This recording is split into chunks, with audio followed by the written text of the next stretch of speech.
Boa noite, eu sou o pastor Silvio Macri, pastor batista aposentado, membro da Primeira Igreja Batista de Itapiruna, e criei este canal aqui no YouTube para transmitir coisas preciosas da Palavra de Deus.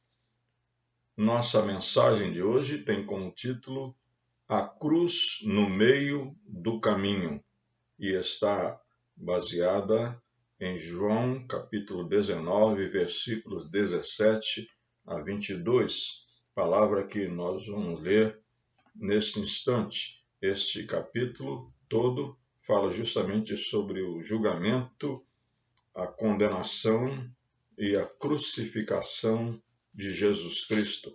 Então vamos ler aqui João 19, de 17 a 22, que diz o seguinte: Jesus, carregando ele mesmo a sua cruz, saiu para o lugar chamado Calvário, Gólgota em hebraico. Ali o crucificaram e com ele 2 outros, um de cada lado, e Jesus no meio. Pilatos escreveu também um título e o colocou no alto da cruz. E o que estava escrito era: Jesus Nazareno, o Rei dos Judeus. Muitos judeus leram este título, porque o lugar em que Jesus havia sido crucificado era perto da cidade e estava escrito em hebraico, latim e grego. Os principais sacerdotes disseram a Pilatos: não escreva Rei dos Judeus, e sim, ele disse: eu sou o Rei dos Judeus. E Pilatos respondeu: o que escrevi, escrevi. À beira de uma das estradas de acesso à cidade de Jerusalém, havia um morro cujo nome era Caveira, também chamado de Calvário, e o nome em hebraico era Gólgota. Nesse morro se costumava executar os criminosos condenados à morte por crucificação. Ficava pertinho da segunda muralha do lado de fora, porque a cruz era uma maldição e ninguém podia ser crucificado dentro dos muros da cidade, que dizia-se que era santa. Então seria uma contaminação a crucificação dentro dos muros da cidade. Foi ali que Jesus foi morto, entre 2 condenados. Pilatos mandou fazer um letreiro de madeira com a seguinte inscrição: Jesus o Nazareno, o Rei dos Judeus. Assim, todos os que foram ver o espetáculo da execução de Jesus e dos outros 2 homens, bem como todos os que entravam ou saíam da cidade de Jerusalém por aquela estrada, viam o que estava escrito em 3 línguas, latim, grego e hebraico. Esta parte da paixão de Cristo tem algumas lições para nós. Havia uma cruz no meio do caminho da entrada da cidade de Jerusalém. E há também uma cruz no meio do caminho da história de Cristo. Há uma cruz no meio do caminho da história deste mundo. E há uma cruz também no meio do caminho da história pessoal de cada um de nós. No meio do caminho da história, portanto, de Jesus Cristo, havia uma cruz, porque esta cruz era a execução de um homem santo como criminoso, como plano de Deus. Pilatos disse a Jesus: não sabes que tenho poder para te soltar e poder para te crucificar? Jesus respondeu: nenhum poder sobre mim terias, se de cima não te fosse dado. João capítulo 19, versículos 10 e 11. O que Jesus quis dizer com isso é que ele estava colocado ali, naquele ponto da história, pelo plano de Deus de salvar o mundo. Quando Jesus começou a falar da cruz para os seus discípulos, Pedro o repreendeu e Pedro não gostou da história de que Jesus ia morrer na cruz e disse: longe de ti que te aconteça tal coisa. Mas Jesus lhe disse que ele não estava pensando de acordo com os planos de Deus. Era mente humana só que estava agindo em Pedro naquele momento. Mateus capítulo 16, versículos 21 a 23, narra essa história. Então, os planos de Deus eram que Jesus morresse na cruz para salvar a humanidade. Jesus encarava a cruz não como um lugar de sofrimento e de derrota, mas um lugar de glória, e Deus confirmou isto. Vamos ler aqui uma passagem muito interessante no mesmo Evangelho de João, no capítulo 12, em que Jesus fala isso, está nos versículos 23 a 28, diz assim, Jesus dizendo: então Jesus se dirigiu a eles, dizendo: é chegada a hora de ser glorificado o Filho do Homem. Em verdade lhes digo, se o grão de trigo caindo na terra não morrer, fica ele só, mas se morrer, produz muito fruto. Quem ama a sua vida perde-a, mas aquele que odeia a sua vida neste mundo irá preservá-la para a vida eterna. Se alguém me serve, siga-me, e onde eu estou, ali estará também o meu servo. Se alguém me servir, meu Pai o honrará.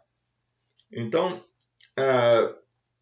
para os seus ouvintes, a cruz era um escândalo, é o que Paulo diz na primeira carta aos Coríntios. Os judeus encaravam a cruz como uma maldição, mas Jesus encarou a cruz como um momento de glória. É chegada a hora de ser glorificado o Filho do Homem. Ele usou aqui uma parábola, a parábola do grão de trigo.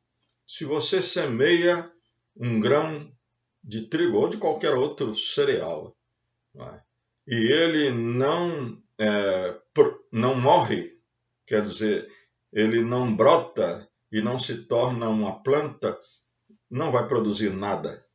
E Jesus então diz que a morte dele é como a morte do grão de trigo, que produz muitos frutos. A morte de Cristo estava no meio da história da sua vida, porque ele precisava, entregar a sua vida na cruz do Calvário para que nós pudéssemos ser salvos. O João diz a ele mesmo, Jesus diz em João 3,16, a citação do que Jesus disse a Nicodemos: Deus amou o mundo de tal maneira que deu seu Filho unigênito, para que todo aquele que nele crê não pereça. Então Jesus Cristo tinha dito antes, quando o Filho do Homem for levantado da terra, atrairá muitos. Estava falando da sua morte. No meio do caminho da história de Jesus havia uma cruz. E ele não pôde escapar dela. E não queria escapar dela. A palavra de Deus diz que ele voluntariamente se ofereceu, se deu a si mesmo por nós, para que nós pudéssemos ser salvos. Paulo diz que a cruz era um lugar de triunfo.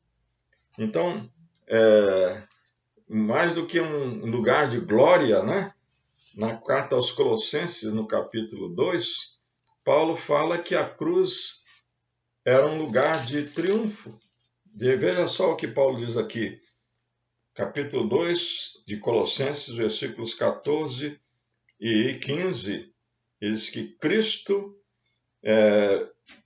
cancelando o escrito de dívida que era contra nós e constava de ordenanças, o qual nos era prejudicial, removeu-o inteiramente, cravando-o na cruz, e despojando os principados e as potestades, publicamente os expôs ao desprezo, triunfando sobre eles na cruz. Então, Jesus Cristo, quando estava sendo pregado ali naquela cruz, na verdade, era a sentença de morte que havia contra nós, a sentença de condenação que havia contra nós, que estava sendo pregada na cruz e eliminada completamente pela morte de Jesus.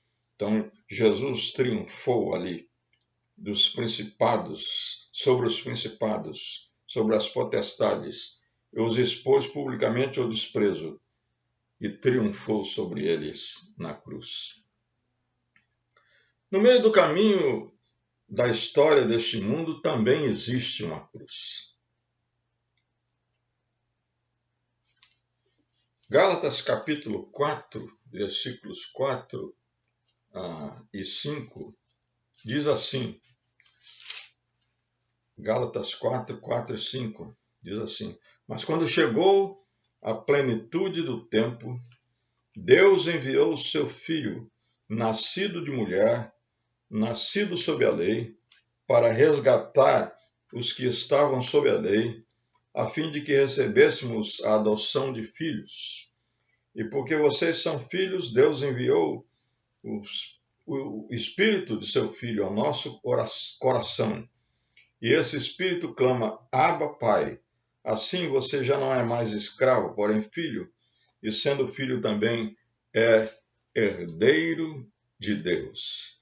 Na segunda carta aos Coríntios, capítulo 5, versículo 19, vamos ler também, Paulo diz assim,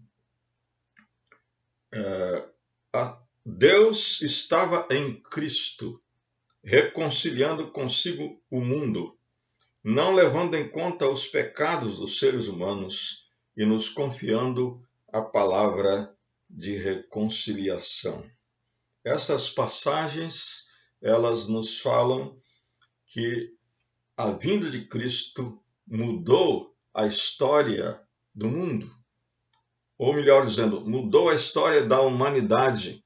Por isso mesmo que até hoje se data a história de antes de Cristo e depois de Cristo.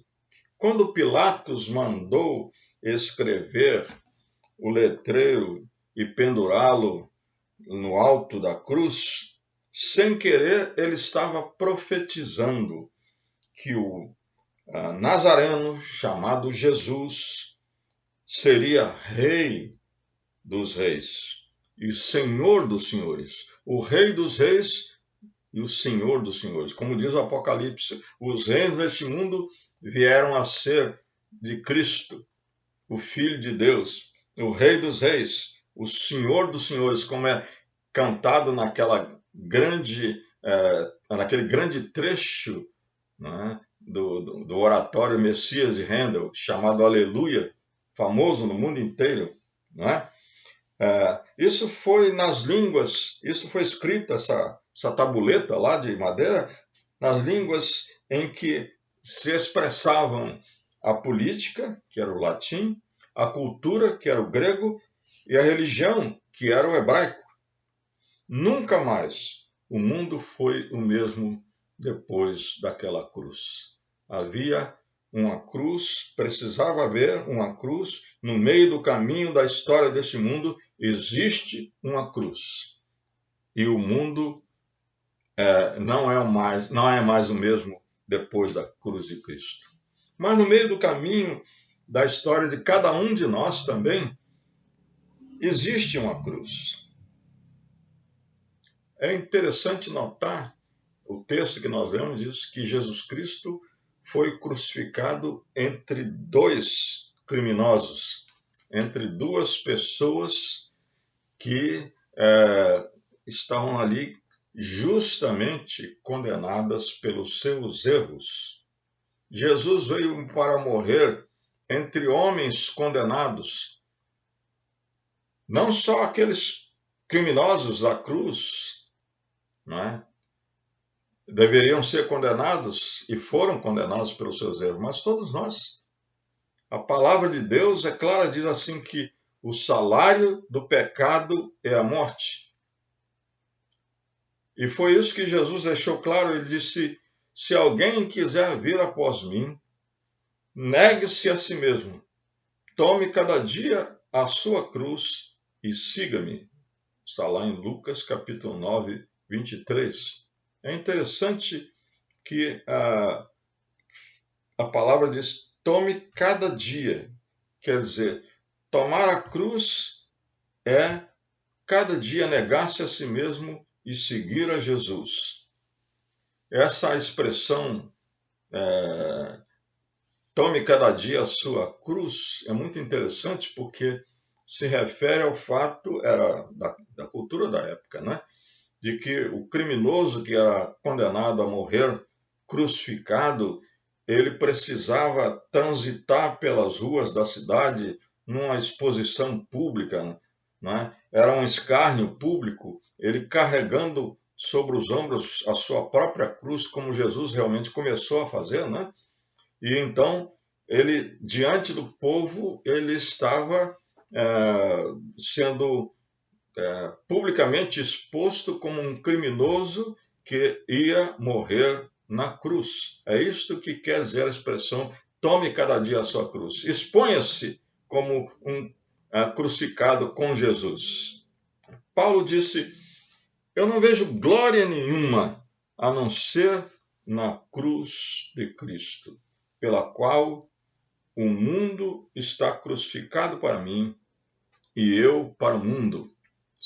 Gálatas 6,14. Para Paulo, a cruz era símbolo de glória. E ele disse: eu não vejo nenhuma glória a não ser na cruz de Cristo. Paulo tinha todos os motivos para se gloriar de muita coisa. Ele foi, e é considerado até hoje, né, o maior de todos os missionários da igreja, em toda a história da igreja. Ninguém trabalhou e ninguém pregou e ninguém espalhou o evangelho como Paulo, e podia gloriar-se disso, mas ele disse: eu não tenho glória nenhuma, nada disso que eu faço, nada disso que eu fui. Para mim, inclusive, o que eu era antes considerei como lixo, e agora o meu viver é Cristo. Já estou crucificado com Cristo, e a vida que agora vivo, vivo é pela fé no Filho de Deus, que me amou e se entregou a si mesmo por mim. A minha glória está em Cristo. A carta aos Gálatas é justamente para falar disso, da glória da cruz de Cristo para todo aquele que crê. E Paulo diz que para ele principalmente. O autor da carta aos Hebreus disse o seguinte: Jesus, para santificar o povo, pelo seu próprio sangue sofreu fora da porta, fora da cidade. Saiamos a ele fora da cidade, levando a desonra que ele sofreu. Hebreus 13, 12 e 13. Então, tomemos a nossa cruz. Existe uma cruz para nós também. No meio do caminho da nossa história, há uma cruz que nós precisamos assumir, que é morrer para o pecado, morrer para o mundo, sermos crucificados com Cristo e nos tornarmos novas criaturas, né? Assim como Cristo ressuscitou, nós também vamos ser transformados para uma nova vida, para uma novidade de vida, como diz Paulo na carta aos Romanos, capítulo 6. Pedro diz que devemos nos alegrar por sermos participantes das aflições de Cristo. Quer dizer, se Cristo padeceu, nós também estivermos padecendo por amor de Cristo, isso deve ser motivo não de tristeza, mas de alegria. E, finalmente, né, podemos também citar o evangelista João, que diz na sua primeira carta: o sangue de Jesus, Filho de Deus, nos purifica de todo pecado. Então, vamos caminhar para aquela cruz. Vamos ser lavados pelo sangue que jorra daquela cruz, para sermos purificados de todo pecado. O primeiro trono de Jesus foi no céu. O segundo trono de Jesus foi na cruz. Mas o terceiro e último trono de Jesus é o nosso coração. Será que Jesus Cristo, o Jesus crucificado, agora o Jesus glorificado, que está sentado à direita do Pai, intercedendo por nós, será que ele já se sentou no trono do seu coração? Responda você mesmo.